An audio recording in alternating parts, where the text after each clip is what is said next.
शीरा वर्ण विभक्ति शारीर। शीरा यानी कि वेन। शीरा की डेफिनेशन देखते हैं आयुर्वेद के हिसाब से। शरणार्थ शीरा।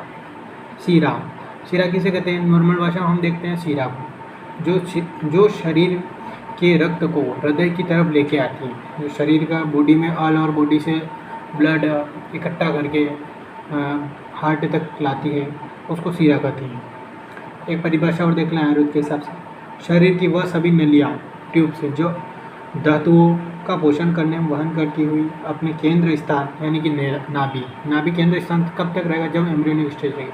एम्ब्रियो रहता है ना छोटा बच्चा, और एम्ब्रियो रहता है ना, उस समय नाभि में रहेंगे इसका केंद्र स्थान। उसके बाद क्या बन जाएगा? हृदय बन जाएगा, सब सारा ब्लड वहाँ आएगा जाएगा तक पहुँचाती, उसे शीरा कहते हैं। मॉडर्न के अनुसार डेफिनेशन देखेंगे शीरा की। A blood vessels carrying deoxygenated blood to the heart. Deoxygenated blood यानी अनऑक्सीकृत रक्त, अशुद्ध रक्त को इकट्ठा करके हार्ट तक पहुंचाने का काम कौन करती है? शीरा। एक्सेप्ट क्या है? Pulmonary vein. पल्मोनरी वेन में शुद्ध रक्त ब्लड होता है, शुद्ध रक्त होता है यानी कि प्योर ब्लड, ऑक्सीजनेटेड ब्लड होता है। एक्सेप्शन। इसकी शीरा की उत्पत्ति कहाँ से होती है? तासा नाभि मूलम। तासा नाभि मूलम, नाभि से उत्पत्ति होती है, यानी कि शीराओं का मूल स्थान क्या है? नाभि है। शीराओं का मूल स्थान नाभि है। नाभि से ये शीराएँ ऊपर की ओर, नीचे की ओर तथा तिरछी जाती है। ऊपर जाएगी अपवर्ड, डाउनवर्ड एंड साइड में, लेटरल एंड मीडियल साइड में आसपास जाएगी, तिरछी जाएगी। और आगे देखते हैं। प्राणियों के प्राण नाभि में स्थित होते हैं और प्राणों पर नाभि आश्रित होती है। प्राणियों के प्राण नाभि पर स्थित होती है और प्राण नाभि पर आश्रित होते हैं। ये ऐसा क्यों कहा गया है आयुर्वेद में कि प्राणियों के प्राण नाभि? अगर प्राण यानी कि ब्लड समझ सकते हो, रक्त। प्राण अगर गर्भावस्था में एम्ब्रियो को ब्लड नहीं जाए, नाभि तक नहीं पहुंचाए, उसमें रुक जाए किसी कारण से, तो उसके एम्ब्रियो की क्या हो जाती है? डेथ हो जाती है। इसलिए इसमें लिखा है प्राणियों के प्राण नाभि में स्थित होते हैं और प्राणों पर नाभि आश्रित होती है। नाभि किस पर आश्रित है? प्राणों पर ही आश्रित है, ब्लड पर आश्रित होती है। अर्थात जैसे कि अपन साइकिल देखते हैं, साइकिल के पहिया रहता है, उसके बीच में आरे लगे हुए थे, सेंटर से आरे लगे होते हैं, तार, उसको अपन तानिया बोलते हैं, आरे लगे होते हैं। जैसे नाभि से अपनी शिराएँ ऐसे फैले होते हैं बॉडी के चारों ओर। संख्या देखते हैं शिरा की। सप्त शिरा शतानी भवन्ति। सप्त शिरा शतानी भवन्ति। शिराओं की संख्या कितनी? 700 होती है। सप्त शिरा शतानी भवन्ति। इसमें से मूल शिराएँ 40 होती है। मूल शिरा तासा मूल 400। तासा मूल 400। मूल शिरा कितनी? 40 होती है। शिराओं के प्रकार, अब इन्हीं शिराओं को 4 प्रकार में बांट देंगे। वात का वहन करे, पित्त का वहन करे, कफ का वहन करे और रक्त का वहन करे। अब श्लोक देख लें अपन आयुर्वेद के हिसाब से, शुश्रूषादि स्थान के हिसाब से। तासा वात वाहिन्यो 10, पित्त वाहिन्यो 10, कफ वाहिन्यो 10, 10 रक्त वाहिन्यो। श्लोक भी सिंपल है, पढ़ सकते हो, एक बार और पढ़ो। तासा वात वाहिन्यो मतलब वात का वहन करने वाली 10, पित्त वाहिन्यो 10, पित्त का वहन करने वाली 10, कफ वाहिन्यो 10, कफ का वहन करने वाली 10 और 10 रक्त वाहिन्यो। वात वह शिराएँ कितनी होती? 10 होती। पित्त व शिराएँ 10 होती। कफ व शिराएँ भी 10 होती और रक्त व शिराएँ भी 10 होती। इस प्रकार 40 मूल शिराएँ होती है।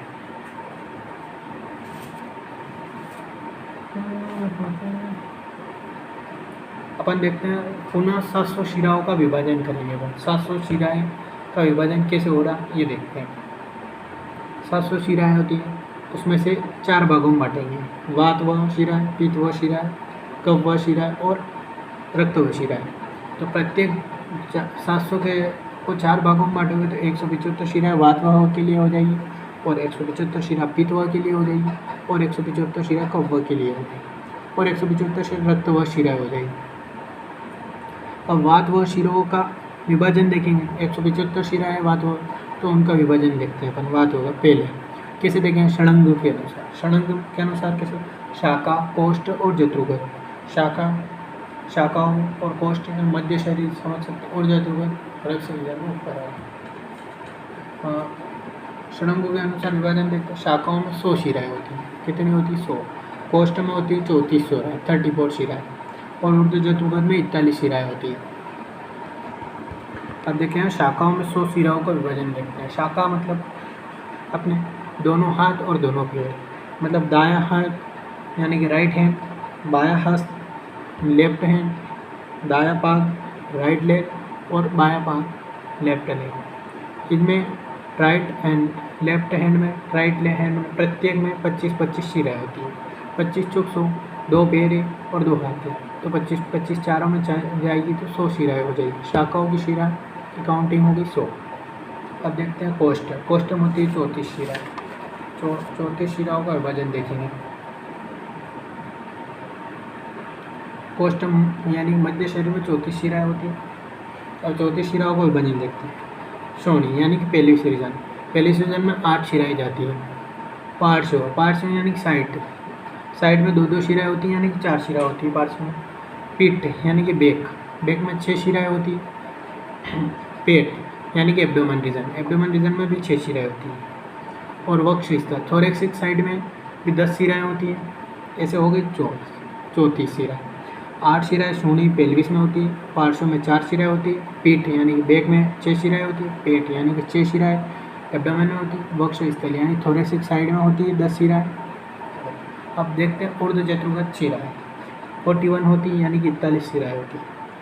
अब 41 शिराओं का अपन देखते हैं कहाँ होता है।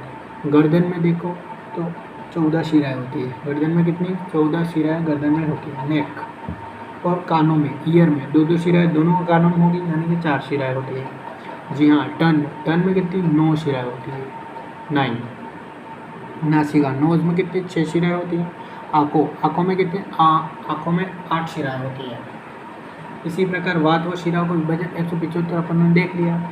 शाखाओं में 100 शिराएं, कोष्ठ में 34 शिराएं और ऊर्ध्व जत्रुक शिरा में 41 शिराएं। टोटल का काउंटिंग करेंगे, इक्वल करेंगे, जोड़ेंगे इनको तो कितनी हो जाएंगी? 175 शिराएं।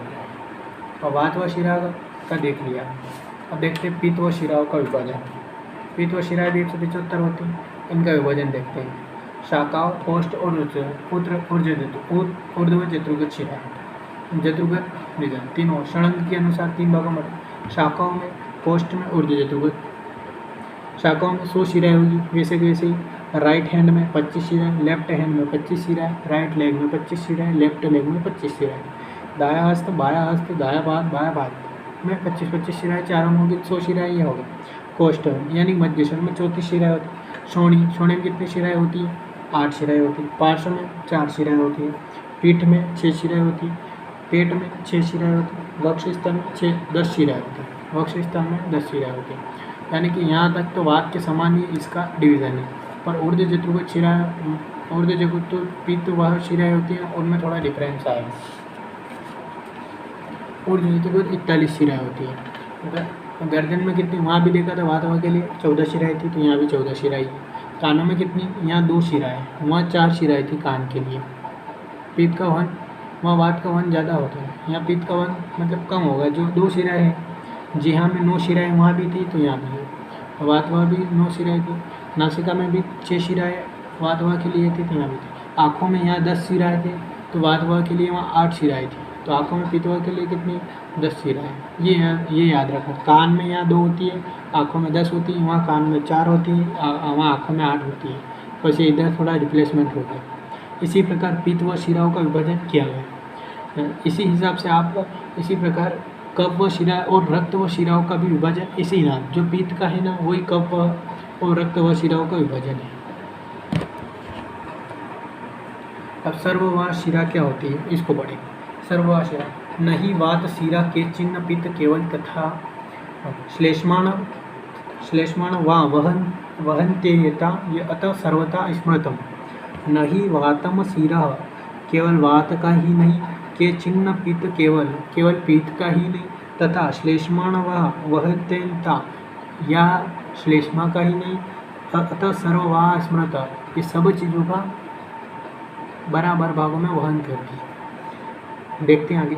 प्राय सभी शिराएं सब दोषों को वहन करती हैं। क्यों? कोई भी शिरा केवल वात, पित्त तथा कफ का ही सहन नहीं करती, किंतु तीनों दोषों का भी वहन करती हैं। अतः ये सर्ववाह शिराएं कहलाती हैं। धातु होगा, पोषण, सब चीज़ों का वहन करती है। दोष होगा, दोष का भी वहन करेगी, वात का करेगी, पित्त का करेगी, कफ का, और तीनों दोषों का भी वहन करेगी, वात, पित्त, कफ का। इसलिए इनको सर्ववाह शिराएं कहा जाता है। अब अकुपित और कुपित, यानी कि जिसे अकुपित या कुपित वात, मतलब शिराओं के कार्य। अकुपित और कुपित शिराओं के कार्य देखेंगे। अकुपित और कुपित शिराओं के कार्य देखेंगे। अकुपित और कुपित वात के कार्य देखते हैं पहले, फिर पित्त के देखेंगे, फिर कफ के देखेंगे, उसके बाद अपन रक्त के देखेंगे, ब्लड। कुपित शिरा तो कार्य देखते हैं। वायु अपने शिराओं में कायिक या मानसिक ठीक प्रकार से चलाता है। बुद्धि काम में ब्रह्म नहीं डालता, उसी प्रकार और भी गुणों को वायु करता है। वायु क्या करती है? अपने शिराओं में कायिक या मानसिक तरफ से गति प्रदान करता है। अच्छी तरह से उनको गति प्रदान करेगा, अच्छी तरह से उनकी गति प्रदान करेगा, सब काम सही ढंग से करेगा, ना बुद्धि में कोई भ्रम डालेगा, एक साम्य अवस्था में बहुत अच्छे से काम करेगा। अब देखिए अकुपित वायु, यानी कि जिस वायु शुद्ध वायु अपनी शिराओं में जब ये घूमती है ना, तब बल वृद्धि होगी, शक्ति आई, वर्ण यानी क्रांति आई, और ओज तथा मन प्रसन्न हो जाए। ओज तथा मन का प्रसाद यानी प्रसन्न हो जाए। अगर अकुपित वायु यानी अदुष्ट वायु आई, तो जब वायु कुपित होकर अपनी शिराओं को प्राप्त करता है तो वात संबंधी नाना प्रकार के रोग उत्पन्न करता है। और वात संबंधी कौन कौन से रोग होगा? वात यानी कि जॉइंट में संधिशूल, जॉइंट पेन होगा, जॉइंट में जहाँ पे अपने जॉइंट है इनमें पेन होगा।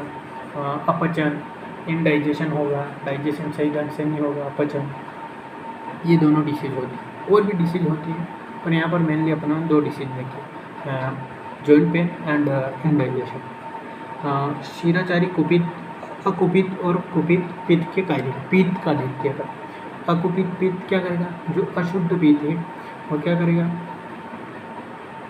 शुद्ध पित्त है ना, पित्त शिराओं में घूमेगा, उससे क्रांति उत्पन्न करेगा, अन्न में रुचि, भोजन करने की रुचि बढ़ेगी, अग्नि का दीपन अग्नि को बढ़ाएगा, निरोगता रोग उत्पन्न नहीं होने देगा, अन्य और गुणों को उत्पन्न करता है। अकुपित पित्त यानी कि शुद्ध पित्त, जब पित्त अदूषित रहता है तो अपनी शिराओं में घूमता है, तब अग्नि निर्दोष होकर अच्छी तरह भोजन का डाइजेशन करती है, यानी कि पचाती है, अच्छी तरह पचाएगी, और अन्य गुणों को भी पैदा करती है, और अदर गुण होते हैं ना, उनको भी उत्पन्न करती है। जैसे क्या है, अपना डाइजेशन अच्छा होगा, मेटाबॉलिक रिएक्शन अच्छी चलेगी। और कुपित पित्त होगा अगर, तो प्रकुपित पित्त के क्या करेगा? शिराओं में जाता है, वह नाना प्रकार के पित्तजन्य रोग होते हैं, तो क्या करेगा? डाइजेशन सही ढंग से नहीं होगा अपना, क्योंकि अग्नि कम हो जाएगी, पित्त कम आएगा तो अग्नि कम होगी, क्रांति कम हो जाएगी, इस कारण क्या होगा? डाइजेशन ठीक प्रकार से नहीं होगा, तो बहुत सारे पित्तजन्य रोग पर पैदा होंगे। जैसे कि अम्ल पित्त, एसिडिटी होगी, अपने को एसिडिटी होगी, कंडू इचिंग होगी खुजली, जैसे कि इचिंग होगी, खुजली चलना, ऐसे समझ लो ना, पित्तजन्य कार्य, पित्त बढ़ जाए। कुपित पित्त, अदुष्ट, दुष्ट,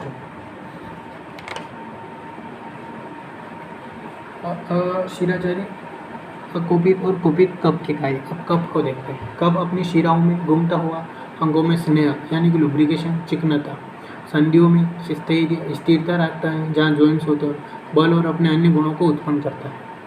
और अकुपित कफ हो, जब अदुष्ट कफ अपनी शिराओं को गति करता है, तब आशय, संधियों, निरोग होकर काम करता है।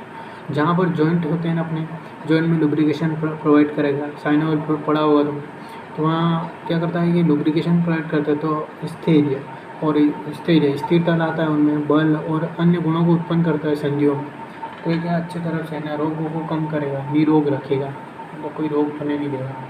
और अगर कुपित कफ हुआ, जैसे अदुष्ट कफ, दुष्ट कफ हुआ, जब दूषित कफ अपने शरीरों में शिराओं में घूमने लगेगा, तो नाना संबंधी कफजन्य नाना संबंधी रोग उत्पन्न करेगा।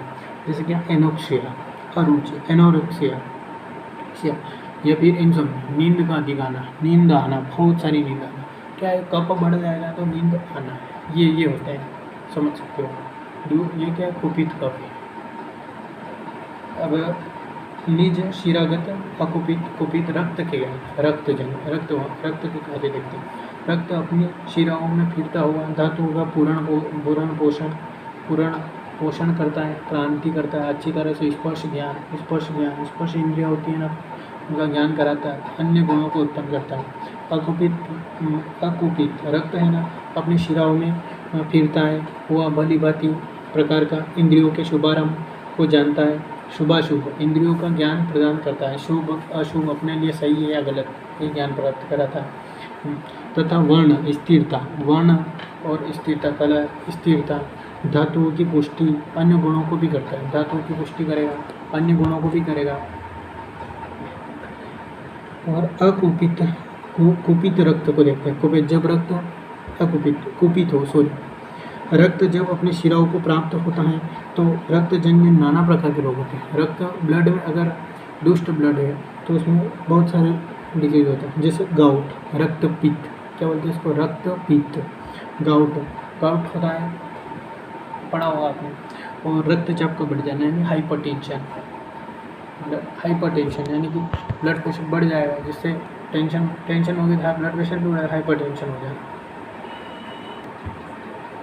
शिराओं का वर्ण देखते हैं अपन। वात व शिरा, पित्त व शिरा, कफ व शिरा, रक्त व शिरा कैसी होती है, मतलब कलर देख सकते हो आपकी, किस कलर टाइप की देख सकते हो। वात व शिरा अरुण वर्ण की होती है। अरुण मतलब आप आसमान का कलर देख सकते हो, नीला नीला दिखता है, वायु से भरी हुई होती है, इनका कार्य क्या है, वायु से भरी होती है। अरुण ऐसा समझते हो, ब्लू कलर समझ सकते हो आप, हल्का ब्लू कलर समझ सकते हो। पित्त व नील वर्ण की। अरुण मतलब आकाश का जो हल्का कलर होता है ना, वही मान सकते हो। पीत यानी नहीं, ब्लू कलर आप इसको मान सकते हो, ब्लू कलर का वो उष्ण होती है, गर्म होती है। पित्त क्या है, उष्ण होता है। वात क्या, हवा कैसे, ठंडी भी उष्ण भी हो सकती है, पर नॉर्मली क्या होती है, ठंडी होती है। जैसे ज़्यादा ठंडी नहीं, मतलब नॉर्मल हवा अपन टच करते हैं, ये वायु होती है, मतलब कुल। और पित्त क्या होता है, नील वर्ण का होता है, उष्ण होता है, गर्म होता है। और कफ क्या होता है, श्वेत वर्ण का होता है, श्वेत मतलब सफ़ेद वर्ण का होता है। और शीत होता है, ठंडा। कफ आप देखते हो, कफ का स्थान, और कफ का स्थान कहाँ होता है, थोरैक्स से ऊपर के रीजन को कफ का स्थान बोलते हैं। कफ यानी ठंडा प्रदेश है। और पित्त का स्थान नाभि से ऊपर, नाभि से हृदय के बीच में, और नाभि से नीचे का रीजन वात का स्थान है, कहा गया है। और रक्त कैसा होता है, रोहिणी, रक्त वर्ण का, न ही तो ज़्यादा उष्ण होगा और न ही अतिशीत होगा, ज़्यादा शीत भी नहीं हो, ज़्यादा ठंडा भी नहीं होगा और ज़्यादा गर्म भी नहीं होगा, नॉर्मल रहेगा, थोड़ा नॉर्मल मीडियम रेंज का रहेगा, ये होता है। अपन देखते हैं अवेद्य शिरा है, क्या देखना है आगे, अवेद्य शिरा जिसका वेद नहीं करना, उनको अपन काट नहीं सकते। ये क्या पर होती है, मर्म स्थलों पर ही होगी, जिसके काटने से इंसान की मृत्यु या विकलता आ जाती है, पैरालिसिस हो जाता है, कुछ भी हो जाता है उसको, मतलब उनको नहीं काट सकते अपन, इसलिए अवेद्य शिरा कहा। अवेद्य शिराओं की संख्या 98 होती है। अवेद्य शिरा होती क्या है, एक बार डेफिनेशन देख लो। अवेद्य शिराओं का वेद होने से मृत्यु तथा विकलता होती है, इसलिए इसका ज्ञान होना आवश्यक है। जो भी डॉक्टर परिचारक है उसको इसका ज्ञान होना आवश्यक है, क्योंकि अवेद्य शिराओं को छोड़कर ही कुछ भी ट्रीटमेंट करना चाहिए, शल्य का मतलब सर्जरी करनी चाहिए। अवेद्य शिराओं की संख्या 98 होती है। षडंग के अनुसार देखेंगे अपन, शाखाओं में 16 होती है, कोष्ठ में 32 होती है, और ग्रीवाया ऊर्ध्व शरीर में कितनी होती है, 50 होती है, टोटल 98 हो गई। अपन देखेंगे शाखाओं में 16 शिराएँ होती है अवेद्य शिरा। और कहाँ पर होती है, शाखा कितनी है, 4 है, 2 हाथ और 2 पैर, तो दोनों हाथ 2 पैर, प्रत्येक हाथ में 4 शिराएँ होगी अवेद्य शिरा। कौन सी होगी, जालधर शिरा, और उसके अंदर 2 उर्वी और शिरा और एक लोहितक शिरा, तो 4 हो गई। कौन कौन सी, जालधर शिरा, उसके अंदर 2 उर्वी शिरा और उसके अंदर एक लोहितक शिरा होती है। दोनों हाथों और दोनों पैरों में 4 होती है, प्रत्येक में कितनी होगी, 16 शिरा। अवेद्य शिराओं का शाखाओं में विभाजन होती है। अपन देखते हैं कोष्ठ में 32 शिरा, इसका विभाजन देखते हैं कोष्ठ में। कोष्ठगत अविद्य शिराएं कितनी होती है? 32 होती है। विटप मर्म, विटप मर्म में कितनी होती है? दो दो दोनों साइड में होती है, मतलब 4 शिराएं होती है। विटप मर्म 4 शिराएं होती है। कटित तरुण पे दो दो इसमें ही होती है, तो 4 शिराएं इसमें भी होती है। पार्श्व में कितनी होती है? साइड में दो शिराएं होती है, एक एक साइड में। पार्श्व संधिगत में, जहाँ पर पार्श्व संधिगत वहाँ पर कितनी? 2 शिराएं होती है। पृष्ठ यानी बृहति नामक शिरा होती है। कौन सी? बृहति नामक। पृष्ठ में 2 शिराएं वहाँ होती है। उदर 4 शिराएं, उदर में 4 शिराएं होती है। हृदय की 2 शिराएं होती है, उनको छोड़ देना चाहिए, उनके बाद ही सर्जरी करनी चाहिए। स्तनमूल में 4 शिराएं होती है, सॉरी। और स्तन रोहित में भी 4 शिराएं होती है। अपलाप में कितनी? 2 शिराएं होती है। पर स्तंभ की 2 शिराएं होती है। टोटल मिला के काउंटिंग करते हैं तो 32 हो जाते हैं। टोटल 32 शिराओं का विभाजन किया गया। इनको छोड़कर अपने को सर्जरी करनी चाहिए, शस्त्रकर्म करना चाहिए। ऊर्ध्वजत्रुगत शिराएं 50 होती है। ग्रीवा में 16 शिराएं कितनी होती है? ग्रीवा में कितनी होती है? 50 शिराएं होती है। उनमें से ग्रीवा में 16 शिराएं को छोड़ना चाहिए। ग्रीवा में कौन कौन सी? 12 मर्म संज्ञक स्थान पर होती है और 2 क्रकाटिका स्थान पर होती है और 2 विदूर। कहाँ पर? 2 विदूर। ऐसे करके 16 शिराएं होगी ग्रीवा में। हनुसंधि में कितनी? 4 शिराएं होती है। दोनों साइड में होती है, 4 होती है हनुसंधि में। कानों में शब्दवाहिनी, कान में मतलब अपन शब्दवाहिनी जो सुनते हैं उसकी कितनी शिराएं होती है? 2 होती है। एक दोनों साइड में होगी, 2 कान होगी शब्दवाहिनी। नेत्र नासिका ललाट में कितनी होती है? 7 शिराएं होती है। जिनको जो 7 कौन कौन सी? केशांतों की 4 होती है, आवर्त मर्मों की 2 होती है और स्तपनी की 1 होती है। जी हाँ में मतलब टन में कितनी शिराएं होती है? 4, जिसको छोड़ देना चाहिए।